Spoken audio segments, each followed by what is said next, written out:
As a youngster, unfortunately, it was the time before we had television in South Africa, and we used to be glued to the radio and listen to the exploits of our local heroes in Natal, as it then was, leading the field, Vince van der Bijl. So it's such a privilege to be able to be talking with him today, a cricketing legend in South Africa. He's done huge things within the time that we were in isolation. Had he had the opportunity of playing Test cricket, well, who knows what could have happened then. But Vince has actually been doing other things with his life and investing in the future of South Africa.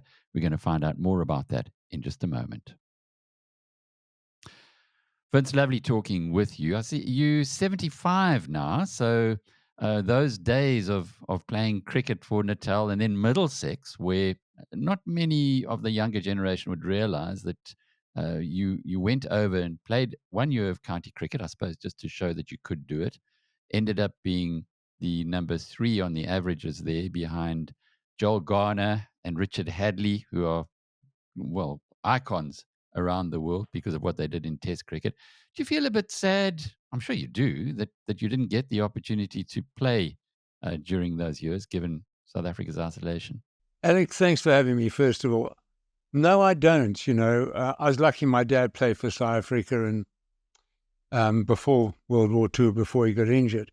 And I knew when we were picked, we weren't going to go because Qantas had refused to fly us and we were going to have to go in Australian Air Force flights. So we knew up front, and by that stage we were pretty aware, we were very aware what is happening in this country. And I say it often, I was lucky enough to play overseas. I was lucky enough to play against the greats, Richard Hadley being one. And there are so many people who never got the opportunity to actually get picked, be seen. So if you go back in history, I say I can't be. I'm delighted what's happened with post-isolation, but I think isolation and the ICC coming in with different formats, of which I was part, T20 opening up, has fractured the game so much that it's quite difficult to have some sort of historical reference like the Ashes. That's all disappeared. Our history started in 1994, really. And the South African team today, the Proteas, they went to the World Cup, which is happening as we have this conversation, as, I wouldn't say no-hopers, but they certainly have overperformed so far with the semi-finals coming. Can they win it? Any side that beats India has got to be on top of their game, plus. India have got what I regard as a complete team. All-rounders, great fast bowlers, great spinners, batsmen coming out of their ears. So, whether it's us or anyone else, Australia, New Zealand, it doesn't really matter. Our guys have got to be on top of their game to beat them in the semis. I think we have overperformed, and I think it's wonderful the Khaleesi effect has had on sport in this country, but it almost has tarnished the victories and the great movement this Proteas side has done. And people like Bavuma's coming under criticism. He shouldn't be playing. He's got an average of 50. Very few people in the world have an average of 50. And within the South African context, to have someone like Bavuma, who I know and I respect deeply, and I know his background and his family background of how he came through it, I think is fantastic. I think he's being unfairly criticized. I do think, if I could just add something, Alec, that I see from afar, is that there doesn't seem to be enough communication on the field. And I'm not just talking about from Bavuma. I'm talking about if our guys are bowling badly, normally the leaders of the bowling unit, in this case will be Maharaj and Rabada, will be constantly talking to encourage them. I always go back to the Alan Donald, Lance Klusener run out. And during that over, they didn't speak to each other. It's always quite amazing. And I think that's the only thing I can say that I think our batsmen have been fantastic. These batsmen have been developing their art only in the last 12 months, 15 months. People like, a Klaasen and a Markram were always potential players, but you look at them now, they are leaders in their field. And from the bowling point of view, I think Rabada has been outstanding. Maharaj has shown great maturity. De Kock has obviously been having the time of his life. So I did read an article about anticipatory grief. I don't know if you saw that when we watch, as we have the Springboks play those last three matches, 15 minutes before, we give up hope on them. And they come through and they prove us wrong time and time again.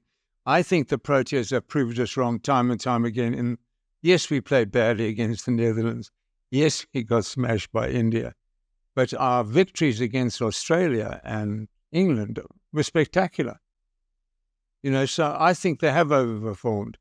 And I think us as fans have got to get through this thing about wanting them to be perfect. The difference between soccer, rugby, and cricket is in soccer and rugby, they play for clubs, and they had those clubs, their brands, and they play for their country. In cricket, we have lots of formats, and we have people playing all over the show. They play in the West Indies and Canada. They play in India and the IPL. They play, and you never know what team they're playing for. So this is why, if I said to you, who does Faf du Plessis play with, I wouldn't have a clue. Who is de Kock going to play for in the next 12 months? I wouldn't have a clue. I can't follow him because I've always traditionally followed teams. So in soccer, in Masiphumelele, they're strong on Pirates. Everyone talks about Pirates and everyone talks about Manchester United. Those are the teams. They do follow people, but they know who they play for. So when you watched us in Natal, we played for Natal. And before I got onto the scene, you could play for South Africa. So I think this is the difficulty we have as a fan base. I hope they get behind us because our guys have done incredibly well. And I pray that we can get through. I think beating India in the semis is a more realistic thing than beating in the final. The final, the pressure will be astronomical. So I pray that they will come through in some way that makes us proud. Well, that's a very interesting segue. You mentioned Masiphumelele, which is a township in the Western Cape. Just your own background, your family, from the Western Cape, and yet you ended up teaching at Maritzburg College. I know you've got lots of fans there. I have many friends who were taught by you and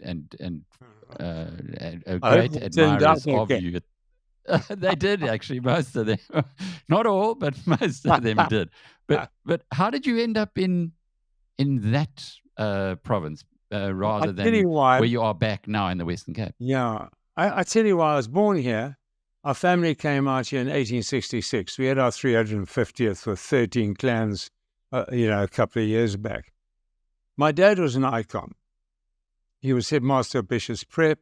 He was a Rhodes Scholar. He had 3 Blues in Oxford. He was in charge of a couple of regiments in the war. He had MC and bar. He was boxing, cricket, and athletics for Oxford. And he played for South Africa, and his average is 51.1. He only played in one series in the Timeless Test. I get people now who are much older than me, and some are still alive, who'll shake me by the hand and burst into tears because I'm the son of Peter. So when I was young, I was always Peter's son. I was never introduced as Vincent. And the same thing happened to him with his father. And his father tried to get him out the Western Cape, and eventually was lucky enough to go to Oxford. But when I was going to go to varsity, Dad said, "Get out of my territory." And I sat next to a guy called Peter Hodgson, and he said, "Come up to Maritzburg." So I arrived in Maritzburg. I didn't know a soul, and I had to reconstitute my life. And I had to start from ground zero. It was the best thing I ever did. I wasn't Peter's son. I was myself. And I had to develop friendships. I had to develop connections. I had to develop new ideas of doing things. I went up as quite a good sportsman. I played Western Province schools for 3 sports, but I wasn't brilliant. And I only developed that really in my second year. I and Clive Rice played in the second team for Maritzburg Varsity. So we had a Natal Varsity team, which was Durban and Maritzburg. And then we had these other teams. So Clive and I played in the second team. And we were strong, but that's how I ended in Natal. And I was a teacher during my UED year, my teaching diploma year at college, and they wanted me to come back. And I loved the school, and that school turned from a rugger-bugger school to a holistic education school that it is today. Very modern, very into the new South Africa. It's a fantastic school. And I was lucky enough to be part of that under a wonderful head called Keith Olivier, who was an English teacher. Brilliant the way he changed that school. So that gave us the background of education, sport, life skills, arts, all the other things to produce a holistic individual to become better citizens and better people and people filled with hope. And so that's the lesson I learned. Alec, I was a fat, chubby 15-year-old, embarrassed to be my father's son. I was uncomfortable in my own skin, and suddenly I shot up at the age of 16 and became good at sport. And for the first time in my life, I felt I could achieve. I like Dad. We were both third-class matrics, okay? We weren't bright. And he was a Rhodes Scholar, for heaven's sake. So that was interesting for me, that suddenly now I could do things, and people regarded me. And also my older sisters taught me how to dance. Because I'm the opposite sex was frightening for me at that age. And suddenly I could move, and I was able to talk to other, to women, for example. That's why we introduced hip-hop dance this last year at Masiphumelele, because there are a lot of people who don't want to play sport or chess or sing in the choir or do cadets. They might be overweight, they might be embarrassed, and dance gives them a sort of expression that they didn't realize they could have, and everyone can dance. If you want to dance, you can dance. So that's the sort of background. I came from 3 generations of Van der Bijls. My dad's uncle was picked for South Africa in 1894, but couldn't go for business reasons because he had to be away for 3 months. Dad got a cap. I was picked but didn't get a cap. So we have an unusual history. What a lovely story. But I think more so because of what you've shared with us now, your own experiences that you've applied in Masiphumelele. But let's just go back into that now. Where did that whole idea come from? That you would be involved in that. I'm a stokvel member, Alex. So I'm going back. Sorry, Alec. I go back to about 1981. We started a white stokvel. We used to go into Soweto and Gugulethu here and spent a lot of time in Alex. So, and it was the first time that we met groups of people who we were not working with, who were employed by us, if you look back in history. And I'll give you one example. We're going on to our first stokvel meeting. Andrew Lekelu is still chairman of the Gauteng Stokvel Association, took us in. So I'm sitting in the front with him. He's borrowed a cab from somewhere. And I'm saying, do they know we're coming in? And he says, no. I said, what's the reaction? He says, I've got no idea. So it's 3:00 on a Sunday. The stokvel lasts the whole weekend. So they were a bit chickered when we arrived. And it's a small pondok with a huge tent. There are about 150 Africans in there, all very happy, okay? And they welcome us with open arms, which shattered me. About 16 white males and females come in, and I sit next to Florence. And I realized afterwards, and because we chat, Florence is a mother of 3, has a grade 12, and I introduced her, first conversation ever, introduced her Alistair McDuff, who's into business, pretty well off. So I say, Florence, this is Alistair McDuff. She says, Macduff. And Alistair says, yes. Said, who said, watch out for that leaf? There may be a serpent beneath it. And he says, I don't know. And she says, well, you aren't very well read. That was Macduff and Macbeth. First conversation. Now, don't tell me you aren't going to be inspired by that. You realize the potential. We have won 4 Rugby World Cups. Only 6% of the schools, of 25,000 schools in this country, have sport after school. Think about that. Can you think if we could unleash people who have a holistic education, not just sport, not just education, and not just life skills? Alone, they don't mean much. Together, they are so powerful. If you're social, you might become a drunkard. If you're good at sports, you become focused on that only. If you're educated, even today, you can't get a job if you have a degree. You've got a, 60% chance of getting a job and 30% chance of getting a job if you've got a grade 12. So it's the collection of those 3 that's crucial, including art, hip-hop, dance, cadets, anything that brings people who have been isolated for so long, not regarded as individuals, and actually just boxed as a township black African or a colored. I hate being called a white. I'm a South African. The fact that I'm white is immaterial. The fact that I'm a Christian is immaterial. I could be a Muslim. Doesn't matter. And so what we're trying to do in Masi, just to get back to your question, we're trying to look at individuals, 3,500 kids in the 2 schools, 1,910 in the primary school. Can you imagine? Grades of 250, and the school rocks. It's brilliant. Ukhanyo. And the high school we're moving into now.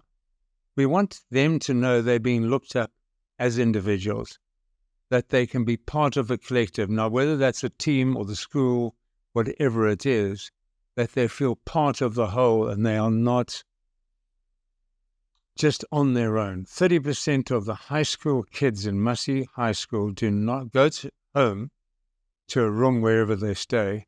30% do not have an adult in that home. Okay? Think about that. So I had a privileged life, totally. But I had an unhappy teenage period.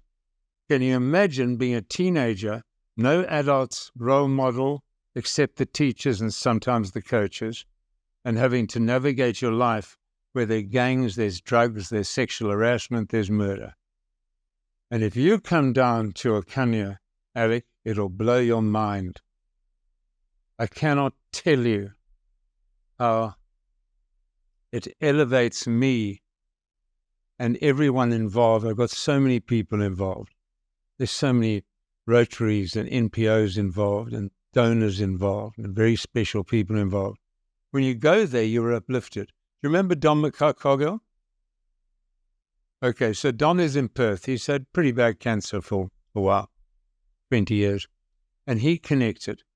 And so he helped me raise some money in Perth. And then he came out here. And what he said to me was really interesting. He said, you can send me as many videos as you like, but to experience it is life-changing, to see what the children are. So I came back from the ICC in Dubai, the paintings behind me, and I had double cancer, so I was very lucky to survive. I was teetering for about a couple of months, and I got out of it, and it didn't change my life. I'm still the same driven, obsessive bloke I was before, unfortunately, not balanced enough. And I phoned up Brad Bing of Sporting Chance because I knew him, and I love his dad, who passed away quite recently, Fritz, beautiful man. And I said, listen, I want to do things, so I'm going to have a purpose, so I'm happy to coach for you pro bono, just put me somewhere. And he said, no, there's a place in Ukhanyo, Masi, just up the road from me, say 4 k's away. They want to start cricket, so I went there. And here was a school just with a netball court and a very old netball court and a very old small. And I sat there waiting for Nhaiba Jonas to come and join me. And this one 10-year-old, and remember I'd been into townships before, so I sort of had a feel for them as much as a whitey can. And I saw this girl, about 10 years old, tripping across, singing and humming. going to school, and I thought, here is a kid in a township, can't wait to get to class. And it took me about 18 months to get the MCC to help me because I was on the World Cricket Committee. They gave me startup funding of 300,000 Rand every year for 3 years, and that was sort of startup. And we started something, and it started as a sports program. Then Cool Play came on with their life skills, and then we managed to get facilities built from very generous donors. And the most important part, we got the teachers involved. We have about 12 teachers that teach everything from chess to art to sport, and we have about 10 teachers ourselves, which are mostly sports employees. And the school now has cadets, started by people in Ocean View. We have a choir, we have hip-hop dance, we have art, we have chess, and we have 7 to 8 sports. And everyone can participate. So of the 1,910, about 750 are playing in some sort of team. So they're playing in the branded kit that you and I played in. They play with Ukhanyo on their chests, so they know who they're playing for, and they have the teachers invested. The teachers come down to PT and jump over the hoops. So you've got these quite old people sometimes, some overweight, jumping over hoops with the kids. The kids love it because they know the teacher wants the very best for them as individuals. I can't tell you enough about that school. And now we're going to the high school and hopefully doing the same within a couple of years. It's inspirational. I got an email this morning to say 4 of our under 11 have been chosen to play in this Western Province Festival cricket. We've got 3 women cricketers, under 13 girls soccer players who were picked from Metro South. And we are not intending to produce. You've got 2 very good Western Province rugby players. We've just had a Barbarians under 9 festival where the girls played with the boys. In Ukhanyo, our best tackler is a girl. Eric, it is, and I'm just one of tens of thousands of people who are involved like this. I'm not special. This I'm doing, as Bev always, my wife says to me, why are you actually doing this? I said, I'm doing it 50% for me, give me purpose, and 50% for them. This is not me being some incredible individual. I'm doing it as well for my own purpose. That's really the story. It sounds a little bit like the starfish. You've given us the number.